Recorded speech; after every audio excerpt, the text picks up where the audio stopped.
people justifying that it's better to get a game out to meet a quarter and for it to be bad and for it to undersell than to hold it until after the quarter and it's really good quality and people love it.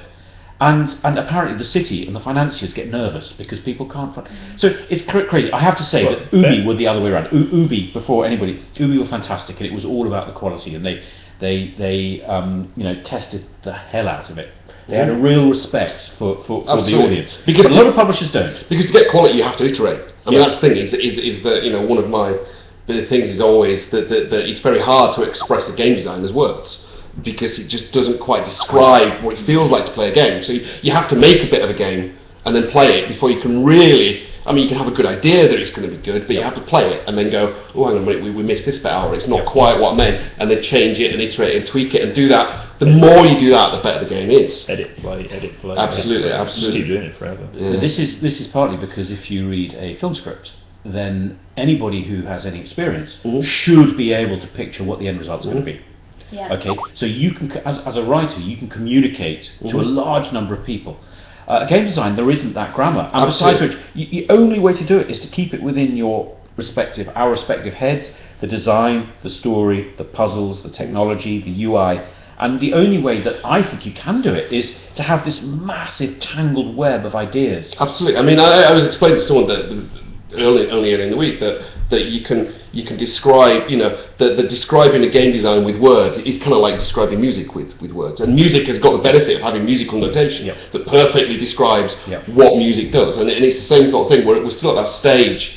Video games are still a very young beast, and until we've got this kind of language that you can actually describe interactivity with. Will there ever be that language? Is it possible to have a language? I think it possibly is, but I mean, it's that look at films. I mean, you look at films sort of prior to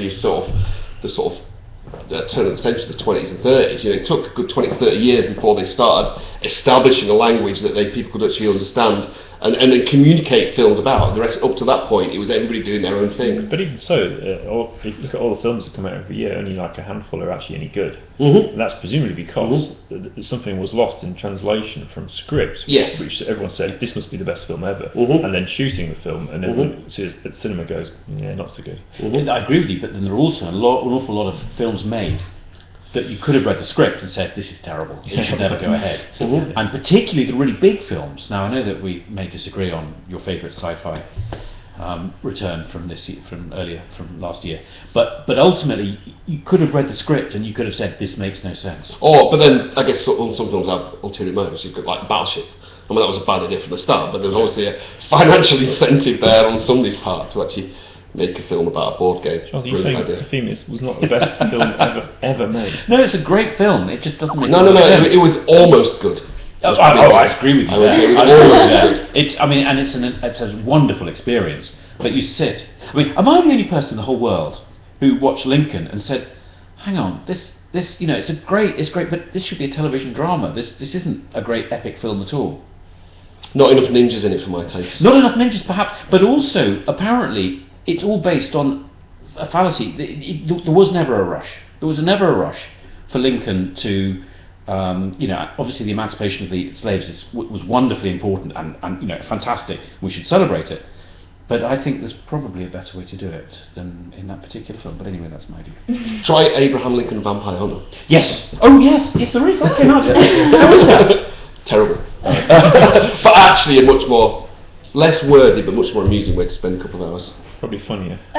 Anyway. We were talking about publishers and stuff earlier, so we've got a question from Scott that's actually relevant to this. He asked us, how difficult is it to publish games independently, and how hard a decision was it to make Broken Sword 5 by yourself? It is hard to publish. We worked with Virgin very closely, and Virgin were wonderful and taught me an awful lot. They would produce really good marketing plans, and then they'd look at the packaging. One of the things I remember that they did was you'd take a printout of the proposed packaging and you'd take it to a game shop and you'd stick it and you'd just watch people's reactions. And it sounds like sort of common sense, but nobody ever did that. And the Virgin guys, particularly Sean Brennan, who was the deputy managing director, just had an instinct Now, we then worked with a number of publishers who also came up with marketing plans, which were frankly pretty rubbish. So often I would write those based on what I'd learned at Virgin. So it was enormously exciting to then start self-publishing our own games, because then you've got nowhere to hide. You know, it's very easy for a developer to whinge and to blame a publisher, but you really are, you know, you live or die by your what you do, and I'm quite proud of the way that we've published our games so far. And I think I mean it would never have happened up until the rise of digital distribution. You know, the big problem up to that point was just the manufacturing. You know, it's just not within the realms of a sort of small outfit to actually manufacture and produce that many units and then distribute them to all the shops and then get all the print magazines. But now with the internet, you can stick it on a website, you can advertise it through social media. In fact, a small outfit like us, in some ways, is probably better placed to react to and move to and deal with the current climate than a large publisher. They still have to shift stock, and the way that, you know, with physical media now, with the rise of trading and things like that, you have maybe about a week. Once you've released a big game on disc, you've got about a week to sell as many as you can before people start trading it in, and suddenly you stop making money, and therefore you have to almost have the lowest common denominator, and sort of, you know, people aren't experimenting with box products. And then to add to that, the other thing that we need to bear in mind is, you know, everyone says, oh, we're self-publishing, aren't we great? But the difficult bit is actually being done by Apple, or by Google, or by Amazon, or by Steam, and that is providing a platform where people can buy these games, and then the credit cards, collecting the money, and then accounting to us and paying taxes in or not, but the legal aspect. So we're doing probably a half of what a publisher would do now ourselves, and the second half is actually being done by the people that we then work with. But luckily for us, the people that we work with, like Apple and like all the ones I mentioned, are very developer friendly, because as far as they're concerned, unlike a physical retailer which has a limit on the number, clearly you've got a certain amount of space, so you can only have X number of hundred of boxes, probably a very low number of hundreds. In the case of Apple, of course, you've got 500,000 apps, it's probably a lot higher than that. So that's another thing, the fact that we don't have the limitation of physical retail anymore changes, and it allows, and as Nigel says, through digital distribution and through the ability to communicate directly in ways like this, which just wouldn't have been, you couldn't have thought of it 5 years ago. I wish I had thought of it 5 years ago. I'd be a very rich man now. 6 years ago, Yes. But also, some of those bigger traditional publishers, they didn't like developers, and they didn't like the customers, really. No, the developers were almost an inconvenience, and the way that quite a lot of these publishers would talk about the audience was almost, you know, a lot of these people, they were marketing, they were shifting units. They could have been selling soap powder for all they care. And also there was a block. This was, you would market to this block of people. Whereas, you know, we do try, Nina, don't we, very hard to respond personally and promptly to people. And we really do read all the emails that come through, everything. You know, and all the comments are taken very, very seriously, because ultimately, and we shouldn't knock publishers too much, because it's, you know, sort of whingy developer thing to do, but you know, clearly for a publisher, their main audience, their main customer, was the retailer. So therefore, they had to focus on the retailer. Our main audience are gamers. And that's a much purer relationship, and it's just great. Some of them had a truer audience still, and that was shareholders. That's true. Well, they have a responsibility. The customer, you're absolutely right. The customer was the retailer, and their responsibility was to shareholders. Whereas our responsibility and our customers are the same thing, because ultimately we don't have any investments at the moment in the company. So ultimately, what we want to do is we want to build up the relationship that we have with our audience, and hopefully that will then, you know, allow us to produce bigger, better games, etc., etc. So, speaking of publishers and all this sort of stuff, Aaron asked us, how did we retain the rights for the Broken Sword series? Because that's a great question. Was this with Virgin at some point? It was with Virgin, and what happened was that when God, this is like sort of reminiscing, but when I was at Activision, I remember talking to my boss, Rod Cousins. This was about 1988, and asking whether our development agreements should be licensing agreements, And a licensing agreement is where you have for a period the rights to exploit, or they should be assigned where the rights were assigned. And it didn't. Somebody said, well, it's better just to license it because then you don't have the responsibility of the copyright maintenance, etc., etc. There wasn't any sort of sense at that time of how important the copyright of an IP is. So when we worked with Virgin, we argued for and got the retaining the IP. And then when we worked with companies like Ubisoft and THQ, because we were bringing our own IP, there was never any question. But it is a great question because what a developer now is expected to do, if they've got their own original IP, is to pitch it to a publisher. The publisher will then agree to fund it, but in return takes the IP rights. In other words, the developer's taken all the risk. I think you were very lucky in the fact because Brokenstone is such a venerable license that you have this track record of retained ownership. As you say, like nowadays, probably the last 10 years, I think publishers have realised how valuable IP is. It's not just a one-off thing, and having been there, they will just snatch it out of you like candy from a baby. Like going to a bank, borrowing the money to build a house, and then at the end of the building house period, the bank owns the house. I mean, that's traditional publishing, Yeah. Which is the way it works in house building as well. It kind of does, yeah. But just before, and again, this mustn't turn into a publisher bashing because don't ask us about no. I'm going to add just one thing, and that is that the publishers took the risks. Yeah. So and it could be argued, and I would argue that if you do take the risk, then you should get the majority of the revenues. The wonderful thing about Kickstarter is that we have been able to self-fund a good proportion, whereas otherwise we would have had to go to a publisher or whoever. And that's the Kickstarter project allowed us to break, or to partially break, go a long way to breaking that cycle, which was absolutely vital for us. So, I mean, we're just very pleased and very grateful to everybody for the support that we've had. Great. Well, that'll be all for the questions that have been emailed through. I'm really sorry if we didn't get to your question. If you'd like me to ask it next time we do an event like this, you should probably resend the questions again and I'll compile a new list. So I'll just move on to the questions that you guys have been asking that are watching us right now. And I've got a great one here from Keeping, or Dekeeping. That D is supposed to be there, yeah. Dekeeping. Are death scenes back? Yes. Yes. Yes, and that was very interesting. That came through loud and clear from our, from people, and so absolutely yes. Yeah, I mean it's important to have. As long as they're, what we're not going to have is death scenes where you just suddenly walk in and you're dead. Yeah, it's not like the original King's Quest games. They're terrible for that. You'd walk into a location and for whatever reason you would just die. It's horrible. So but a sense of peril is very important to create a strong, compelling narrative. But also in those early, and King's Quest was seminal. Yeah, brilliant, absolutely. But you'd miss an object at the beginning. You'd reach the end and you wouldn't know why you couldn't progress. Yeah, and it was because you'd missed something right at the beginning, and that was considered to be good, solid adventure gameplay. Ooh, how things have changed. So firm but fair, like Mary Poppins. I think was she firm but fair? Unless she was practically perfect in every way, a bit like me. But I imagine she saw herself that way.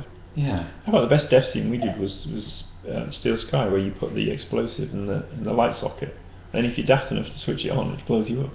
I mean, it's completely logical, and you've gone through all of the steps to blow yourself up. And do you know where that comes from, Tony?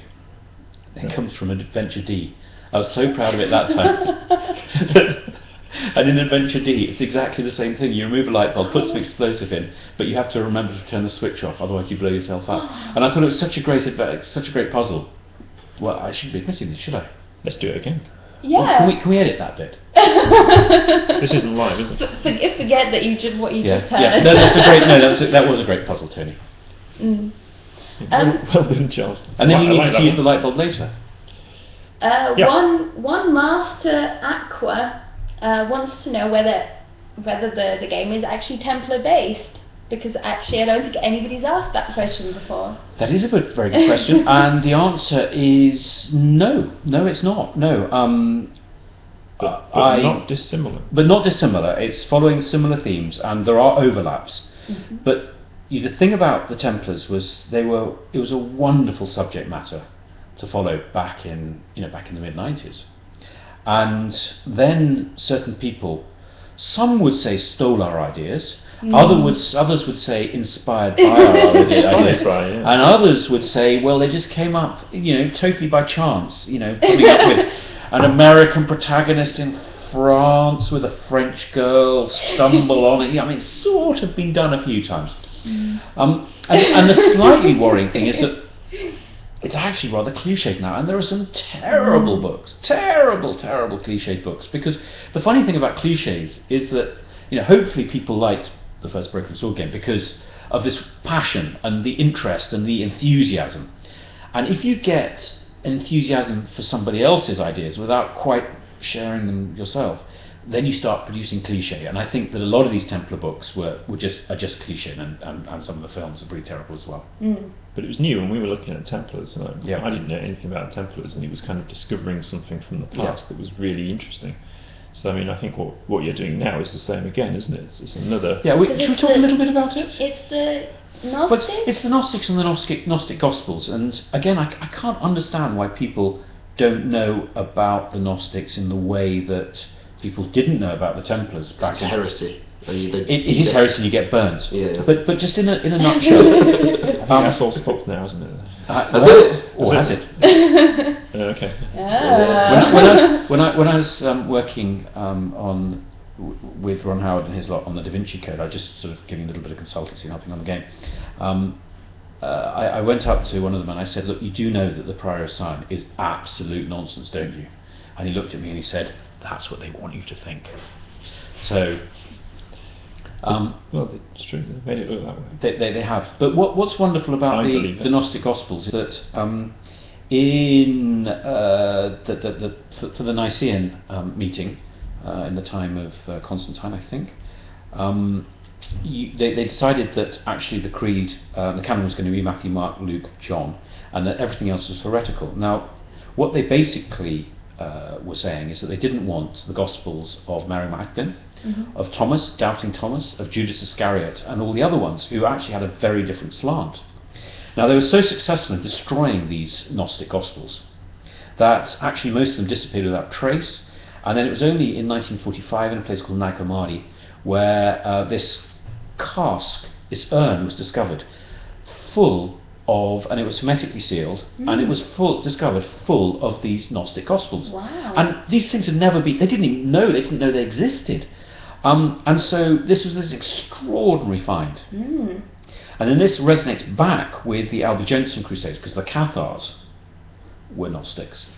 And the Albigensian Crusade was organised in around about 1200, and it was the Pope, who was not the nicest of men, and the King of France, who was also not the nicest of men, decided that they were going to destroy the Cathars in the Languedoc and steal that area, which is southern France, and steal that area and conquer it. So they organised a massive crusade, and the first city that they besieged was called Béziers, and Béziers is in the Languedoc, and I think there were about, different numbers, but let's say there were 30,000 people. 10% were Cathars, and 90% were Roman Catholics. But the Roman Catholics rather liked the Cathars, and they didn't want to be taken over by the northern French. So when they finally got in, the holy man from the north was Arnaud Amaric or something like that, and they shouted to him, "What should we do? Who should we kill?" To which he coldly replied, "Kill them all, God will know his own." So they massacred 30,000 people, even though a tiny proportion were actually Cathars. And then this butchery continued until finally they got to a wonderful place called Montségur in the Pyrenees. And Montségur is a beautiful, beautiful little village high in the Pyrenees. And to get to the castle, you have to walk up for about 3/4 of an hour. And I've been several times, but the first time was wonderful because I woke up in the morning and I wanted to go there when nobody else was there, because it's, you know, it's not full of tourists, but it'd be rather nice. And also, you know, you're not allowed to go into certain places, and you know, if there's nobody watching, then you can climb up the ramparts, which of course is desperately dangerous, and all these sorts of things. It's not that I did, of course. It's what George would do, isn't it? It's exactly what George. I'll tell you another story. But then, so sorry. But anyway, you know, and then I climbed up, and it was extraordinary. It was very misty, very cold, and then only about 30 foot below the castle, suddenly it cleared, and it was like that scene from Excalibur with the dragon's breath. You know, you just could see the flowing thing. You're looking out over to the Mediterranean and Perpignan, and it was just wonderful. And then we went back the next year, and I decided I was going to take the children, who were very young, on the Cathar, you know, to the route of the Cathar. So we weren't going to go up the main route, we were going to come round the side. And it got really steep, and then there were all these sort of boulders. And the little ones were really complaining at this stage. They were saying, "Dad, this isn't safe at all." And I was going, "Nonsense, children, of course it is." And I remember at one point there was almost a mutiny, so I stood on this rock, and then this whole thing just collapsed. And I knocked myself out. And I came round, and I had, you know, I hadn't broken my nose, but I had sort of blood coming down my thing. Oh, no. And the children went all slightly crazy, and well, as you can imagine, as I was rolling and the rocks were rolling down. And it was at that point that I realised that it must have been blooming difficult for those poor crusaders when they were coming round and finally laying siege. Poor crusaders. I know, because they were wearing armour and things, but it was to try and get into the spirit of what it would have been like back in those medieval days. Do you still have any battle scars from that incident, Charles? No, they've mended, thank you. Aww. Well, on a completely unrelated note, here's one from McBoober. I don't know how to pronounce that name. When you have a puzzle you cannot solve or get through, will we have a way to escape from it and keep going on with the game? So I think this is for BS5. So if you can't solve a puzzle, will there still be a way to get through it? I think people are probably talking about the ones where you kind of zoom into it. So if you can't decipher a scroll or something. Or will the game kind of realise you can't pass a puzzle? And yeah, I mean, I think it's a tricky one, because obviously you need to solve puzzles to sort of step through the narrative. So while it's probably not the case that you can kind of just ignore a puzzle. I mean, there are some instances where you sort of like, you can do several things at once, and you can come back to things. But what we're really trying to do, work very hard towards, is to make sure everything makes sense and is logical, and the stuff that, with a bit of lateral thinking, you know, is very, very solvable. And also there'll be a hint system in there, so that if what was your idea about hints, about discouraging people from? Oh, make it a scratch card. So that actually on iOS device you have to kind of, so you've got a 3-tier hints, and each one's a little scratch card, so you have to kind of scratch it off, and it stays off, so you can kind of almost a testament to what you've peaked at and what you haven't peaked at. Because we don't want to limit people, but we do want to sort of discourage people. Yeah. A virtual scratch card, that is, not actually a selling people's scratch card. Buy our scratch cards. Yeah. You get and definitely one not a premium rate phone number, which I know. Oh, I know. God, that made me so angry. Again, that was a publisher thing, you know, that you know, they sell you a game that you can't load, and then you have to pay vast amounts of money to phone them up, be put on hold. I mean, it's outrageous. So, I mean, the basic answer is while we endeavour to make sure you can get as far as you can, there will be places that if you don't solve puzzles, you will get stuck. But there's, you know, everything will make sense. There'll be mechanisms to figure out what to do next, and there's always the internet. Yeah. So we're not planning to auto degrade them so they get easier if they sense you're not progressing. No. But hopefully it's not needed. Is what we're saying. Yeah. I remember quite a few people said about, you know, in Broken Sword 1 Director's Cut, the puzzle about opening the sewer doors, not the sewer doors, but the by the quayside. But some people find that a really challenging puzzle. It is quite hard. But you can't skip it. Oh, you can. You can. Oh, Yeah, if you cheated, if you got hints. The third hint was, and it said the puzzle makers have a shortcut. All you need to do is swipe your finger across. So you could actually jump across it. Oh, you could. Right. Okay. Yeah. So are we going to do stuff like that? For I think in a case PS5? like that, I think the problem with that, I mean, it was, some people love but what the great thing is we have an awful lot of, we're a great deal of people who now, and so we've got quite a wide audience, and what we want to do is we certainly don't want to in any way alienate our hardcore fans, so we want to write games that appeal to them. But we're also in this wonderful position where we can actually go to a wider audience as well, and we don't need to compromise one for the other. Yeah. My sense with that puzzle was that it was, you know, if you had a little mini game that got harder and harder and harder, because of course it's what's that puzzle where you move the cars and traffic jams? Oh yeah. It's quite a thing. Yeah, Whatever. Anyway, it was that idea, and probably it was a little bit too hard because we only did it once. And what you really want is to get hard, like playing Sudoku, is to get, you know, to build up your experience. It's foreshadowing things, so it's rather than sort of plunging someone straight into a hard puzzle, that everything you try and foreshadow, you try and say, right, here's the components of what we're going to do later, and you kind of introduce them slowly through the game until you kind of ramp up the difficulty. But unfortunately, that was kind of a one-off single instance. It was a bit out of context as well, was the grammar of that puzzle. So we can say there aren't any of those puzzles in this game. No, and it's sort of, in a way, it's easier to, you know, don't talk about box puzzles and Broken Sword 3. It's sort of quite easy to look back, isn't it, and see what was right and what was wrong. And indeed, it's very valuable to get, you know, constructive criticism, and we very much value that as well, because you know, we learn what works and what doesn't work from feedback and from what we think, and hopefully we can improve it.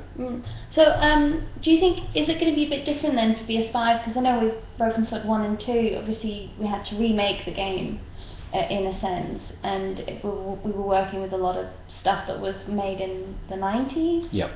But I guess for Broken Sword 5, suppose we had a puzzle that was, you know, maybe not quite appropriate or something. Could we go back and patch it? I guess we could. Yeah. But in an ideal world, I guess we would develop it without. Yeah, of It'll course. be perfect. Yeah, allegedly. I mean, the really nice thing, of course, is, I mean, Tony, you've just done some more work on Broken Sword 2 for the Android, pausing the movies. Oh yeah. Which I think is a great addition. You know, what used to, as Nigel was saying, is it used to be very much fire and forget. You'd publish it, you'd get all, you know, the vast majority of your sales in the first month, and then it would tail off, and after a year your sales were negligible. So there really wasn't, apart from fixing bugs, there really wasn't much incentive to go in and put improvements. The fantastic position that we're in now is that actually these games do continue to sell, people do continue to refine the experience. You can refine it, yes, and it's absolutely worth it. So the answer is yes, we certainly would do, yes. Great.